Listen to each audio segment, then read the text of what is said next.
The exile had begun, and among those taken were the young.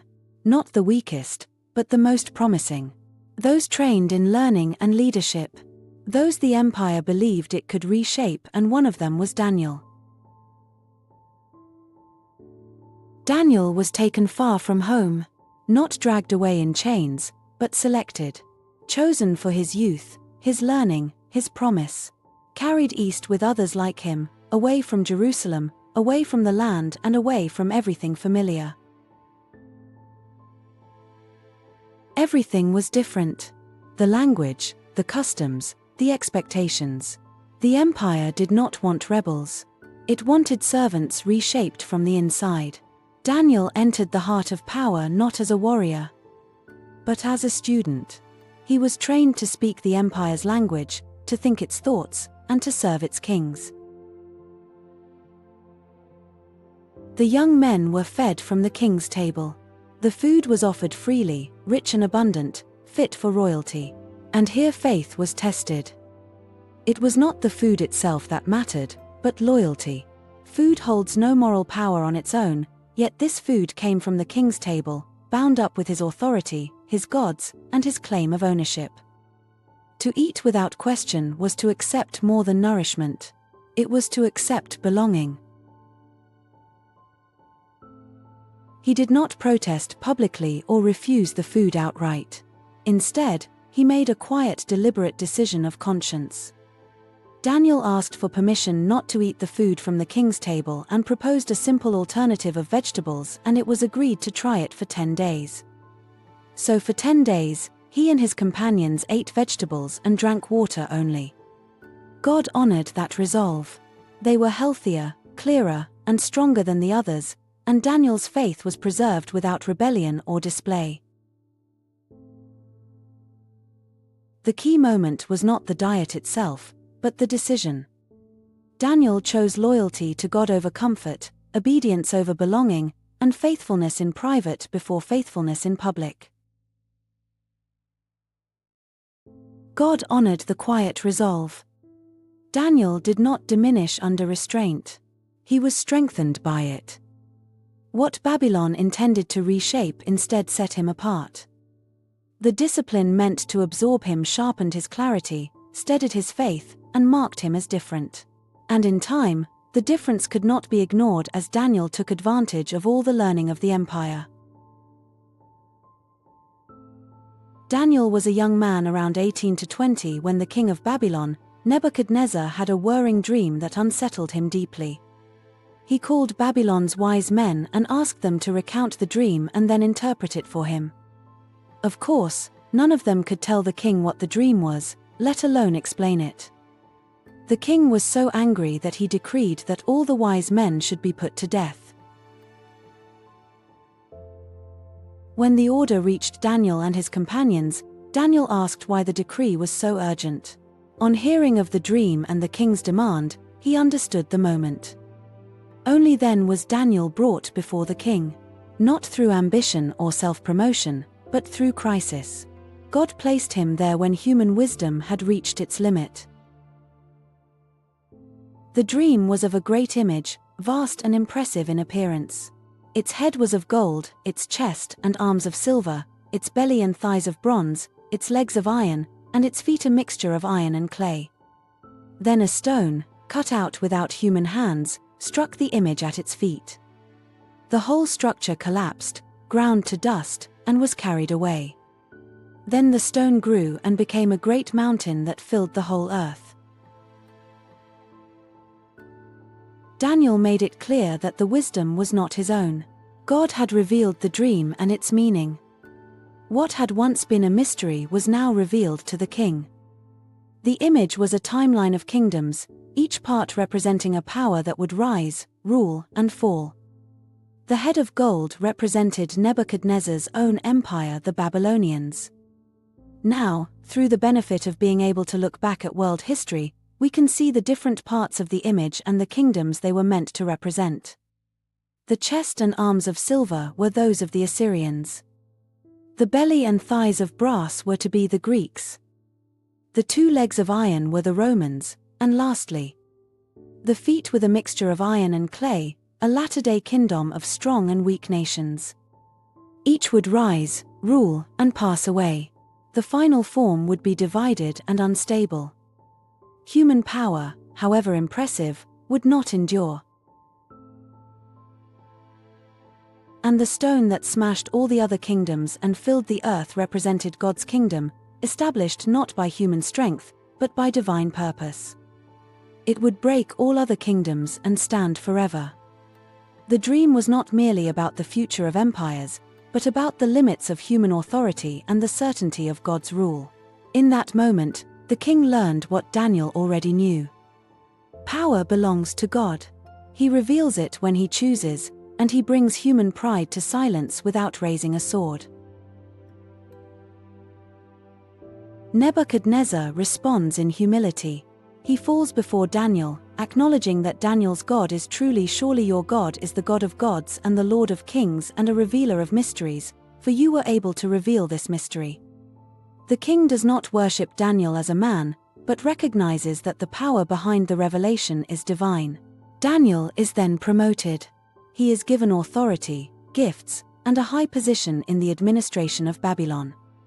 At Daniel's request, his 3 companions are also appointed to positions of responsibility throughout the kingdom while Daniel himself remains at the king's court. Nebuchadnezzar needed to learn that kingdoms pass like shadows, but God alone rules over times and seasons. And for a time, the empire and its king were brought to recognize a higher authority.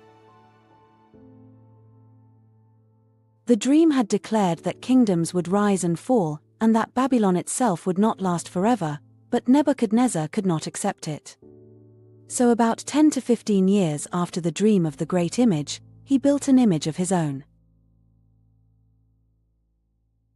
By raising a vast image of gold nearly 90 feet or 27 meters high, Nebuchadnezzar was making a statement of defiance as much as devotion. The image declared permanence where God had spoken of succession. It asserted unity where God had revealed division. It was an attempt to secure what the dream had unsettled. When the image was completed, a command went out across the land. At the sound of the music, all people, officials, and rulers were to bow down before it. The moment was carefully staged. Music would signal obedience, and unity would be measured by posture. Anyone who remained standing would be marked as disloyal. Failure to do so was to be punished by being thrown into a fiery furnace.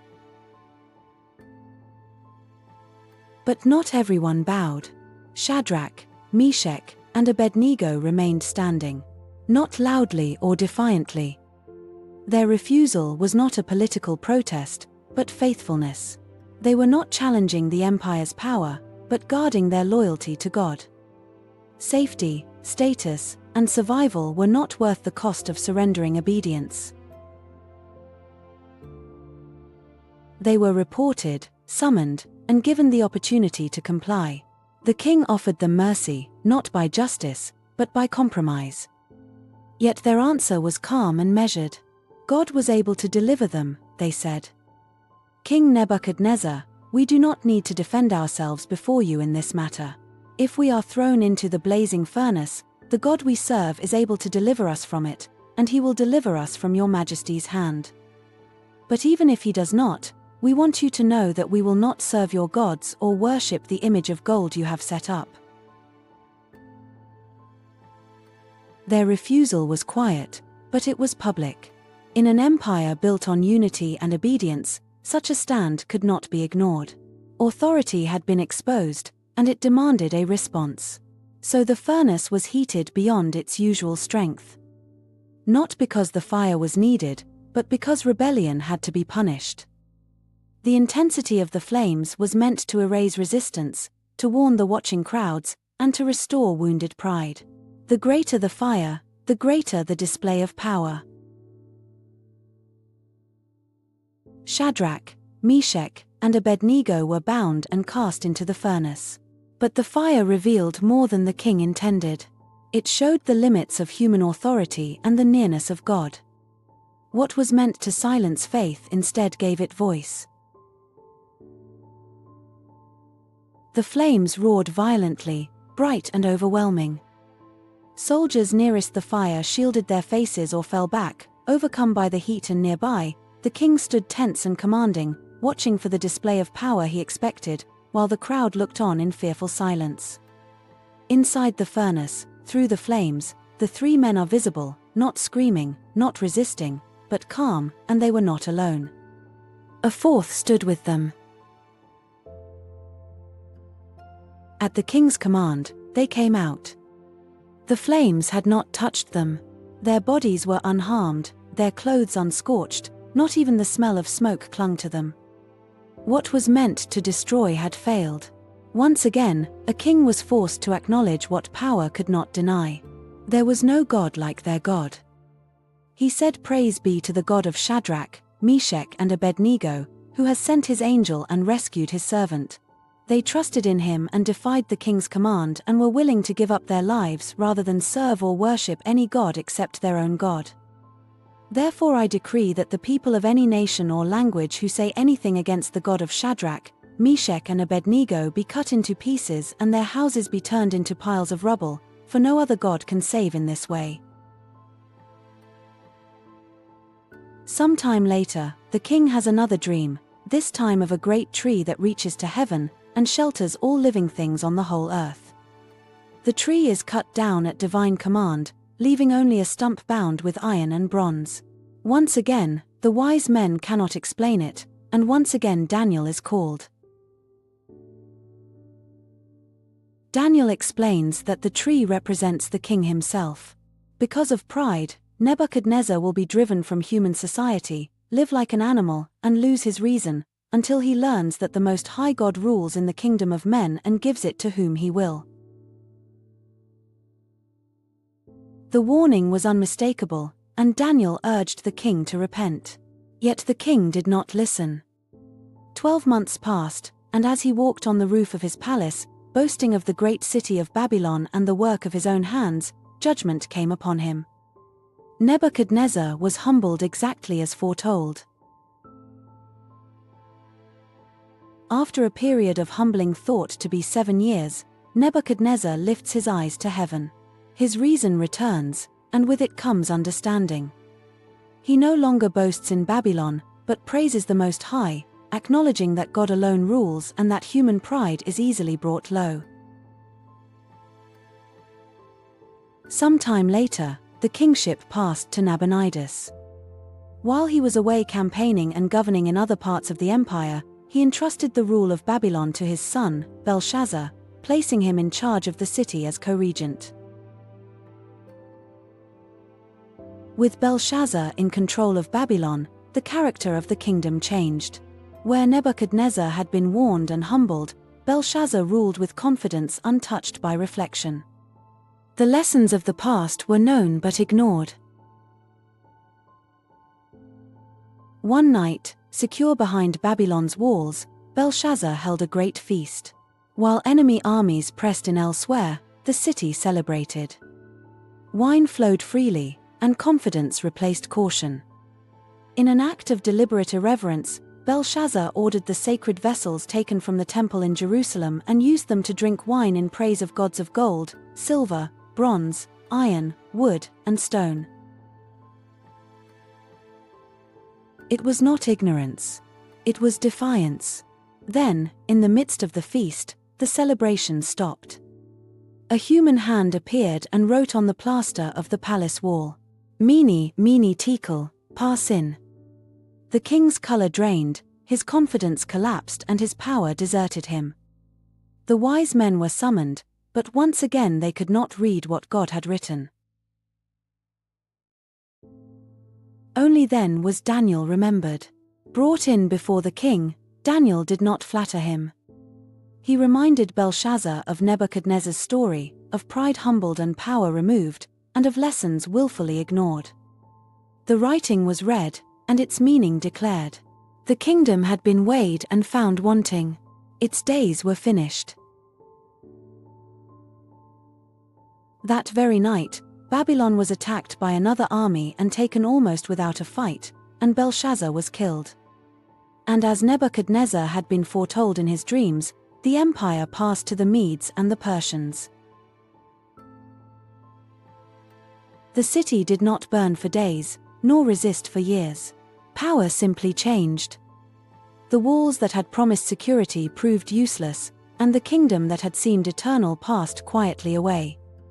Babylon's fall confirmed what God had already declared: human empires rise and fall at his command. Rule now passed to the Medes and Persians. Under the new administration, life continued, but authority was reshaped. Laws were reorganized. Officials were appointed. And once again, Daniel remained. By now, Daniel was an old man. Decades had passed since his exile. Kings had come and gone. Empires had risen and fallen. Yet Daniel's character had not changed. He was found faithful, trustworthy, and wise, and so he was appointed to high office under the new ruler, Darius the Mede. The other officials tried to find grounds for accusation in Daniel's work, but found nothing to use against him. He was honest, diligent, and beyond reproach. In the end, they understood that the only way to trap him was through the one thing he would never compromise: his faith. So they crafted a new royal decree, that for 30 days, no one was to pray to any god or man except the king. It appeared temporary, harmless, and even patriotic. But it was designed for one purpose alone: to trap Daniel, and, probably flattered by it, the king signed the irreversible decree. Daniel knew the decree had been signed. Yet he did not change his practice. He went to his house, opened his windows toward Jerusalem, and prayed as he always had.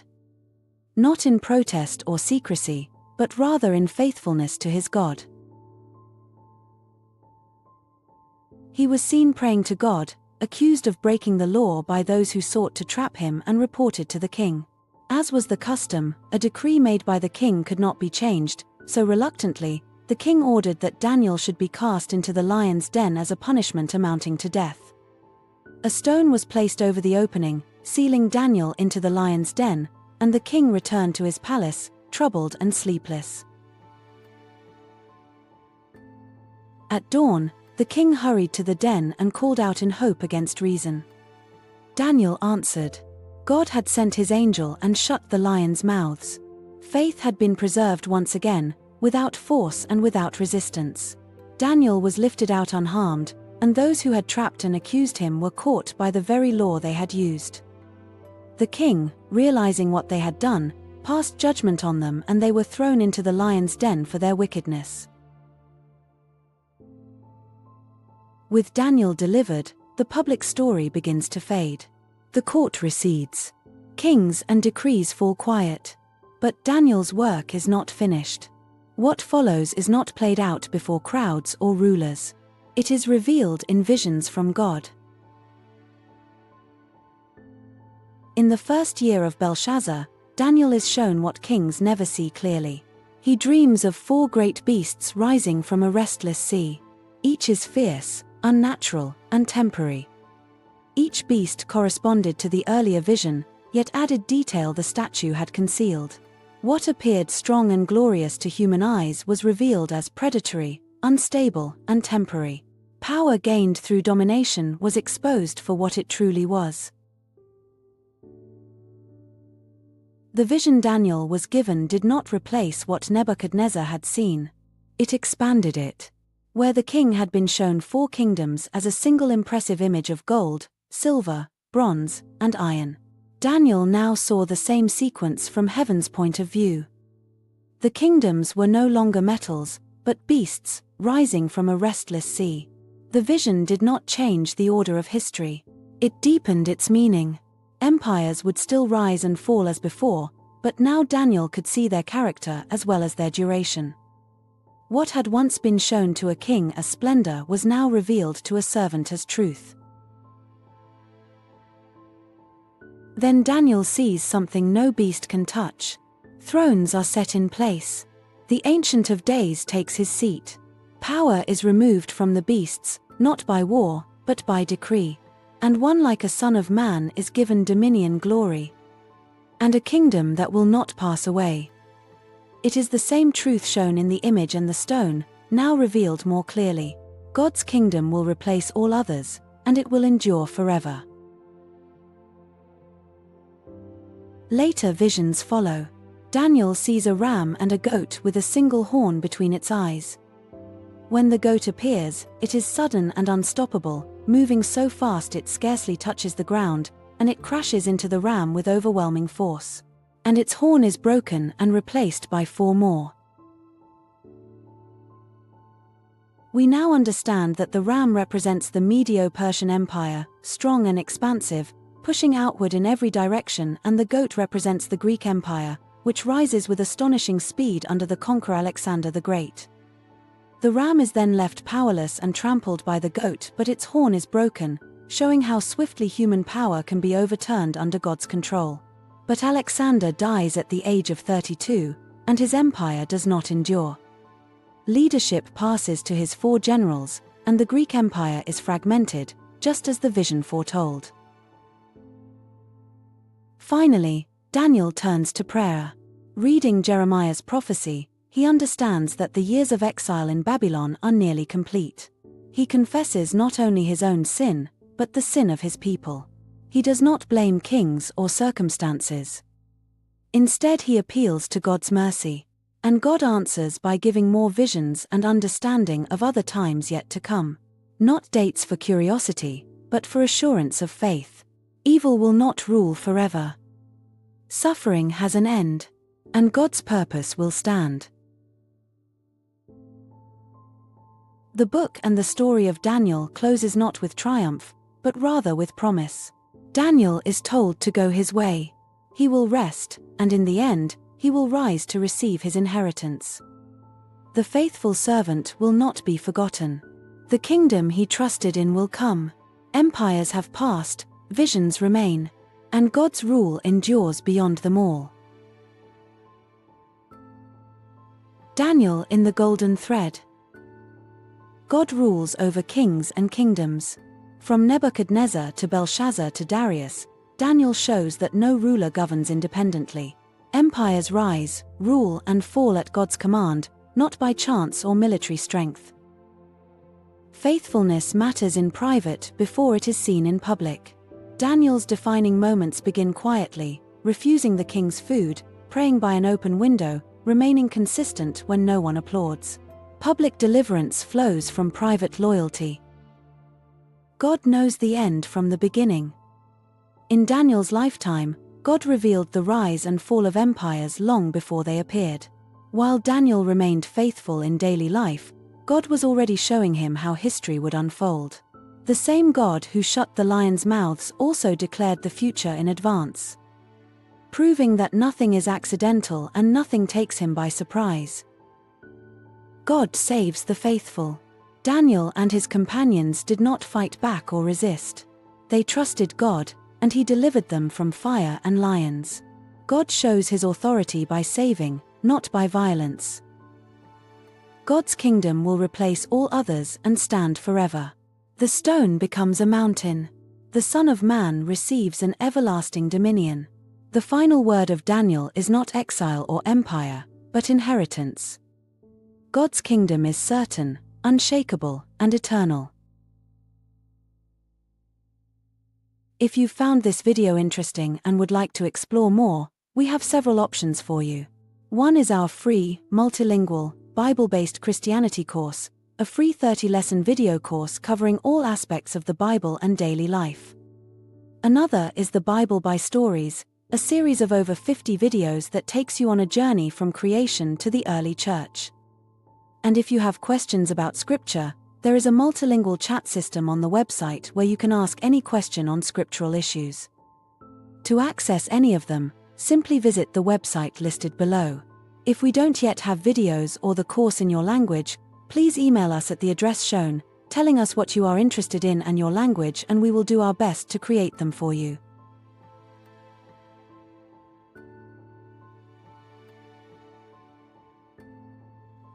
God bless you on your walk to His kingdom.